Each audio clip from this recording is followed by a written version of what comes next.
Has Meghan Markle admitted to merching as a royal? Yes, oh yes, in an article in the New York Times, Meghan Markle calls herself a dolphin, not a shark when it comes to investing after she announced, for no inexplicable reason really, that she has invested in Cesta Collective, which is a handbag company. They might make more stuff, but as far as I'm aware, Meghan has only held their handbags, and she is now an investor, and she needs you to know that. Why? Oh, why? Why? Because Meghan is hoping that you will purchase something from Cesta Collective so she can make money. Now, that is somewhat what entrepreneurs do. At the same time, though, it raises a lot of questions because this obviously is royal fashion news, and I debated it putting it on this video on my main channel, Royal News Network. But if you don't know, royals generally don't accept freebies, especially the British royals. And the reason for that is that it avoids favoritism and those sorts of things because yes, even though royals have their favorite designers, it looks better if they're not wearing it just because somebody gave it to them for free, but in fact that they purchased it themselves. Catherine obviously follows this, and people have purchased things based on what Catherine has worn 100%, and Meghan Markle as well. But I think this recent article highlights what many people had suspected during Meghan's time as a royal, is that somehow she was merching off the clothing she was wearing at the time, and at some points actually buying and returning the clothing that she wore, because apparently there was a product tag that was seen at one point from a self-portrait dress that she had worn. And Meghan herself in this article makes it very, very apparent she is very, very interested and invested, both actually and in her own mind, in making sure that brands know that she wore something and they sell it, she wants a piece of that. So we're going to go into this article today. It's a bit different for us here at Royal Fashion News, but I think it's important to look at how royals dress. But if you guys haven't been to Royal Fashion News, my name is Brittany and I have a passion for royal fashion. So if you want to hear more about tiaras, different fashion looks, best and worst dress lists, feel free to hit that subscribe button. We would absolutely love to have you back. We'll be doing a lot of different videos on these topics, especially in September. So many videos to come, unboxings, including showing off this rather gorgeous blazer you might see me wearing right here. It is very special, and I will tell you about it. So let's go ahead and get into this article, because I saw this and I was like, oh, how fun. So Meghan is growing her investment portfolio, and her investments are very small, by the way. These are not large investments. These are very, very small investments. She's probably giving them maybe upwards of at the most 100,000, but probably more in the tens of thousands. She doesn't have that much money to be a high rolling investor. She's not one of the people on Shark Tanks. And in fact, her own business acumen, I could say, would be called into question, because American Riviera Orchard has had a horrific start in so many ways, because she should have products to market right now. She should have had them to market, let's say 2 weeks after she launched the brand. She should have an email campaign going, so many things, but we've had nothing except for jam. So she's not a particularly, I would say, intuitive and great businesswoman, but she likes fashion and she wants her fashion to pay. So let's look at this real quick. So it says many things have changed since Harry and Meghan moved from London to California. The couple has blown the myth of Windsor unity and had a second child, opened up to Oprah Winfrey, participated in a documentary about themselves that they produced and got paid for, and otherwise become tabloid father. Depending on your point of view, they are either champions of the battle against the high ground, racist establishment, or grifters out for themselves. And what's funny is he begins it here, and then he completely admits that Meghan is grifting for money via her fashion. Through it all, however, Meghan's ability to move merchandise has remained notably high. So much so that in 2020, she decided to start putting her money where her taste was and began investing in a small portfolio of female-run businesses. As we'll see as we go into this article, Meghan's ability to move merchandise is actually not as good as she would like you to believe. In fact, when you actually look at it, it's only okay. It's not that great. So the latest is Cesta Collective, which specializes in a basket bags that are hand woven by a collective of women in Rwanda and finished in Italy. Meghan originally discovered the brand while online shopping, because we know that's exactly what Meghan does most days, all day, is shop. I spent a lot of time just Googling, looking for brands, Meghan said last week on a call from her home in Montecito. And this originally said Santa Monica, by the way, which sort of gives rise to rumors, which I'll go over in a video on Royal News Network, probably, how seemingly the branding between Harry and Meghan and their directions seem to be diverging. just after she and Harry returned from a tour in Colombia. When people are online looking for things or reading things, I'm trying to find great new designers, especially in different territories. So Meghan wore a cesta bag on a dinner date she and her husband had in 2023, allegedly, not confirmed, by the way, allegedly with Cameron Diaz, Gwyneth Paltrow, and their spouses. Afterwards, as a photo of Meghan with the bag spread, Cesta founders Aaron Ryder and Courtney Weinblatt Fascino said they noticed an almost immediate uptick in interest. We were on our way to Mexico to shoot a lookbook, got on our internet, and all of a sudden, this one style had been a little bit sleepy, was totally sold through. We were getting lots of back in stock signups. We knew there had to be some reason these were selling out so quickly. So Courtney did some internet sleuthing and found out we had more sales that day than we've ever had. Now, that is great, obviously. And a royal can move merchandise 100%. The question was, if this was a little sleepy, did they have much in stock? Were they just kind of leaving things there? Because yes, everything might have sold through and they might have gotten back in stock requests, but how many did they have on hand? Did they have 5 or 50? If they had 50, that was impressive. If they had 5 to 15, not that impressive, really, at the end of the day. And that's the interesting question. It depends on how much was there available. She and Ms. Fascanano wrote Meghan a thank you note. They said a relationship ensued, and this summer she offered to become their first outside investor. Meghan would not say how much money she had put into the brand or what ownership percentage she has, but Ms. Ryder and Ms. Fascanano confirmed it was a minority stake. So it's a very small stake, probably most 5%, maybe 10. Small investment. But this is where it gets interesting. Meghan says she realized how much attention was focused on her clothing choices in 2017 following her engagement to Harry when she wore a bag from the Scottish brand Stratberry for a public appearance with him. A founder of Stratberry said the bag had sold out online in 11 minutes after Meghan was seen with it. Now, what is interesting here is that their most notable thing that Meghan can cite as quote unquote the Meghan Effect happened in 2017. If my math is correct, that's over 7 years ago now, or about 7 years ago, because they got engaged in the fall. So that's 7 years ago. Does the Meghan Effect still hold? I don't know. I don't really know if it does. Because the Cesta Collective, again, we don't know how many bags they had on hand. They're a pretty small operation. I imagine they had only a small number on hand. So they could have sold through their stock pretty quickly. Again, all of it depends on, and this might be how Meghan is formulating American Riviera Orchard. Have a small number of stock and then you can say you sold out. Stratberry is a little bit different. So when Meghan, though, learned of the boost in publicity and sales, she had helped Stratberry expand its workforce. It changed everything in terms of how I then looked at putting an outfit together, i.e., she wanted to make this pay. Stratberry got enough money to add to its workforce, and Meghan was thinking to herself, I want a piece of that. Now, that's not necessarily bad, but this is not what you're looking at as a royal. Catherine wore LK Bennett for a long time during the beginning of her marriage. LK Bennett exploded after that. There was even a shop in New York City. I think it's probably closed by now. Like, LK Bennett was everywhere. Actually reached out, it was at Nordstrom for a while. I think they actually pulled it back and then it came back again because of the renewed interest, but LK Bennett exploded. East of London was so popular because of Catherine's engagement dress. It folded because it couldn't keep up with demand. I think they were trying to cut corners to make people's interest and they couldn't keep up. It was like impossible to keep up. And so it just totally folded. So royals do have the opportunity to move, but Meghan was more interested in how that could benefit her financially than she was just being a representative of the British monarchy, which means that you wear things that you've purchased and you don't really pay attention to what happens to the product in the meantime, because that's not your objective as a royal. Your objective as a royal is, yes, to promote British fashion, but your objective is not to look at it and go, man, this changed everything in how I put my outfits together. I need to make sure I can get a back end deal from this. And that's essentially what she's doing. So every time she wears Cesta Collective, she's not wearing it because she necessarily wants to wear it. She's wearing it because she's getting a kickback from it and hoping people out there purchase it and she can make more money. Now, again, this is what influencers do, because Meghan Markle at her bare bones basic is an influencer. She's hasn't ever really gotten out of that bubble, which is insane when you think about it.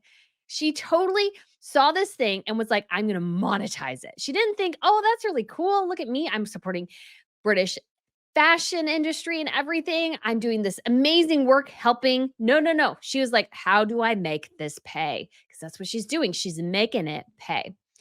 And we have some other interesting cases as in Meghan's mirror, where it shows that she was really, I think, invested in trying to make her stuff make her money. So it says it's not that different from dressing for a role, but the role is her. Ooh. Times where I know there's a global spotlight, intention will be given to each detail of what I may or may not be wearing. Like, for example, the appropriate deodorant or antiperspirant when you are in Colombia. Yeah, we noticed you weren't wearing that, nor were you wearing the right undergarments. We've noticed that, Meghan Markle. Yeah.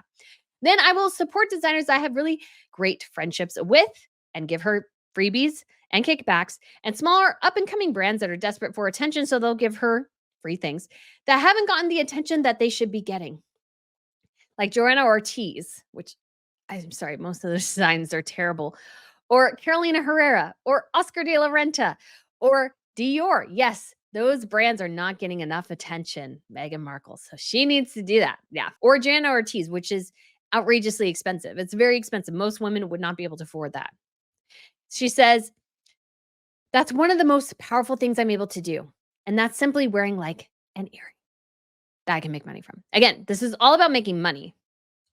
So there's Stratberry Bag, and I do like the Stratberry bags. I think they're cute. Meghan's financial support is nice, Ms. Foscanito says, but her gesture of faith and Sessa is even more important for the business. Ms. Ryder and Ms. Fosciano are the only full-time employees at the company, which has an annual revenue about $1 million. Its founder said its bags, which cost hundreds of dollars, are typically produced in small batches of between 25 and 50 units. So at the most, that bag that Meghan wore could have had 50 in stock. If it's a slow-moving product, you order less of it. So they most likely only ordered in the 25 batch because it doesn't move. And so it sat there for a long time, probably got depleted, maybe at the most 15 left. Let's just say that could be right. That's all she moved. It's not that much. The weaving for each bag takes between 4 to 7 days to complete, and the founders say they prioritize responsible production and fair wages over profit margin. Well, Meghan will fix that because she needs the profits. With Meghan's involvement, Ms. Ryder and Ms. Fosciano are hoping not only to grow their bag business, but to eventually expand into other categories and begin working with female artisans in other developing countries. Yeah, Meghan's involvement is really going to change all that. The Meghan effect doesn't really exist, I'm sorry to say. Meghan's interest in investing in brands began during the pandemic when lockdowns meant there was less opportunity to turn a paparazzi moment to her own ends. This i.e. means that she wanted the paparazzi moments to pay. She needed stuff to pay. Her first stake was in Clever Blends, a vegan instant latte company. Now there are between 5 and 10 brands in her portfolio, she said. She sees them as a complement to her own nascent and dead lifestyle brand, American Riviera Orchard, which has not launched and has zero business strategy yet at this point. I'm investing in them as helping me line up for this chapter where I'm investing. She thinks of her modest venture capital initiatives, which again is very modest, as Dolphin Tank as opposed to Shark Tank. These are friendly waters, she said. Now, what's interesting too is that an earlier version of this article misstated the location of Meghan's home in California. It is in Montecito, not Santa Monica. Okay, so the only reason Meghan Markle forced the New York Times to publish this piece, because I'm sure honestly they could probably care less, this is not going to move anything, is that Meghan, again, is hoping this investment pays dividends. And the more she can put her attention on her and how she's helping women, the more she in reality can help herself. Now, what does this tell us again about how royals operate when it comes to fashion? So the vast majority of royals, like I said, buy their own products. Yes, they like certain brands. They buy certain brands.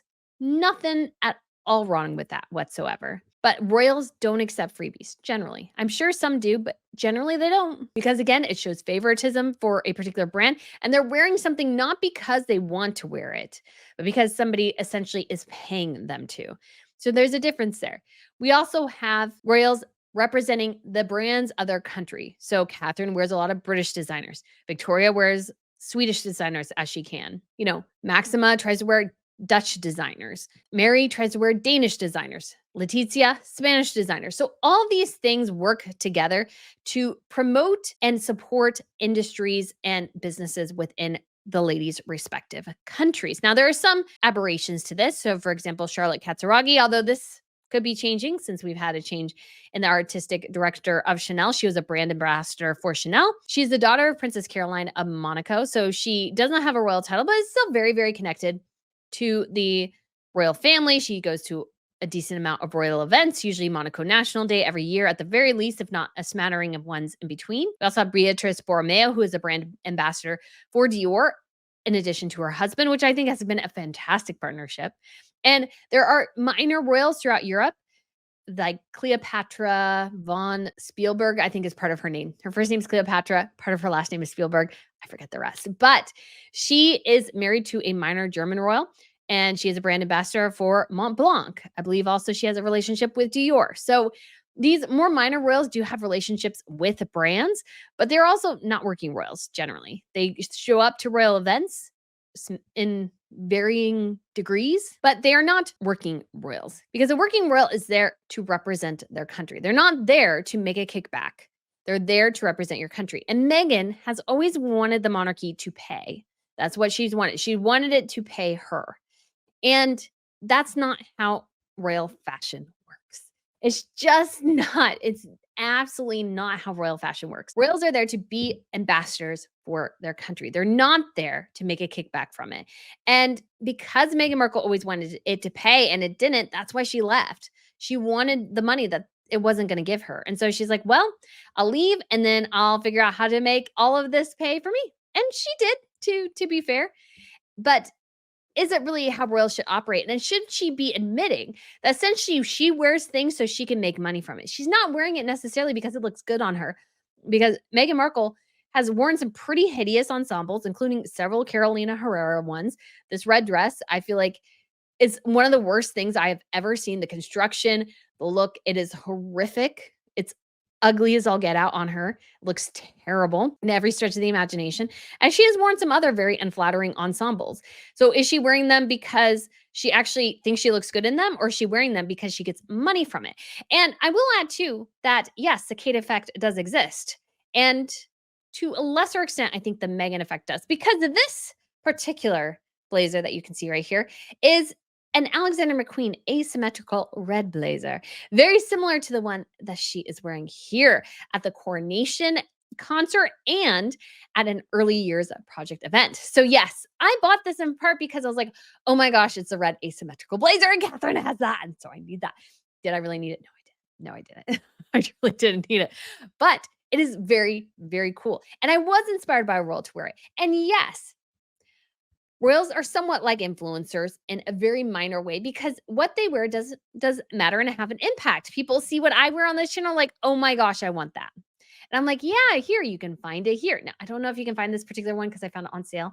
So, you probably can't find this one. I'm so sorry. But there'll be other red. I think they've come out with a new red color. I don't know how varied it is from this one, but they've come out with a new red. But this one I got on sale towards like as they were clearing things out. So, I almost got the pants too, and I drug my feet on the pants because I should have gotten the pants too. Anyways, but the Meghan effect, I would argue, is not quite as good as Meghan would want people to think. So, what I want to show you guys right here is the Veronica Beard Orlinda vest. So, this is the one she wore in Colombia, and it is still available at Veronica Beard, Nordstrom, Bergdorf Goodman, Neiman Marcus, and Bloomingdale's. So yes, all of these 5 different stores still have this vest in stock. So did it immediately sell out? No. Is the stock smaller than it used to be? Yes.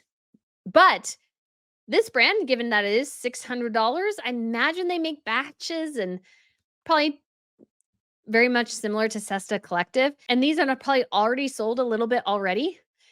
So was this really the Meghan effect or did it look good? Because I like Veronica Beard. I think a lot of their stuff is great. I don't necessarily think it's a Meghan effect here. I don't necessarily think it's a Meghan effect. Now, another one interesting, and you'll wonder, why am I leaving this up here? Because this, guys, is Meghan's mirror. And this website started, and many people have speculated over the years that the whole reason this website was started, it was 2 women who said they saw Meghan on Suits, thought she would be big, and somehow, and for some inexplicable reason, decided to start this website before, like, barely before Meghan announced her engagement to Harry or that they were dating. I think it was that they were dating. And I call foul on this because there is absolutely zero way a minor character on Suits would require a whole website dedicated to her wardrobe. I don't know even people who do that for like Jennifer Aniston. Like they just don't do that. So you can tell 100%, I think somebody gave a tip that Meghan was dating somebody very important at the time. And her fashion would become something that people would want. But things have changed for this particular website. And let's hope here it pops up. Of course, it's not. But they used to not have this. Guys, these are ads. And when I was here earlier, there were ads on the side. Let me see if I can get them to come back.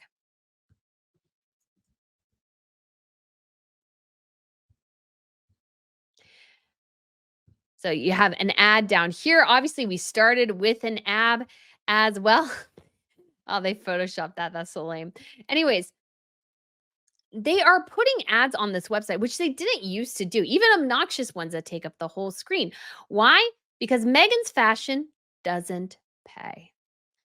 These used to be links. So they used to be able to fund this site, or at least the thought was fund it entirely by people clicking on Megan's fashion and buying it via their website and making a kickback from it. Other royal fashion websites do the same thing. And that's not necessarily, again, bad. I think this proves something very, very interesting is that what Meghan wears doesn't sell. Not quite as well as it should. Sometimes it's because it's really, really expensive and most people can't afford it. Like I would not be able to afford this jacket retail price. The retail price of these has gotten insane as well. I think it's been raised a couple of $100 even when I began finding them on sale like last year. They've been going for a lot of money. And I find mine on sale and I try to find the best deal possible. I try to find things when they're 20% off and stuff like that. But Megan's stuff broadly is very expensive. If Catherine wears something really affordable, it does tend to sell out like almost immediately because she does have that effect. I don't think Meghan does.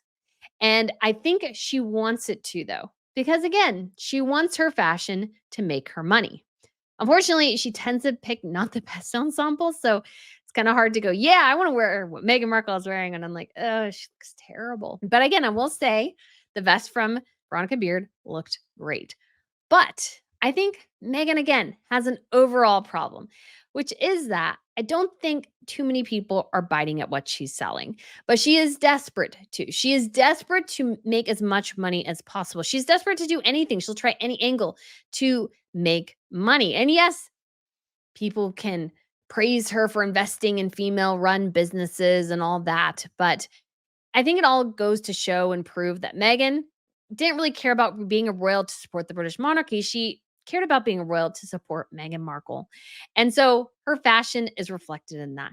So, guys, let me know what you think.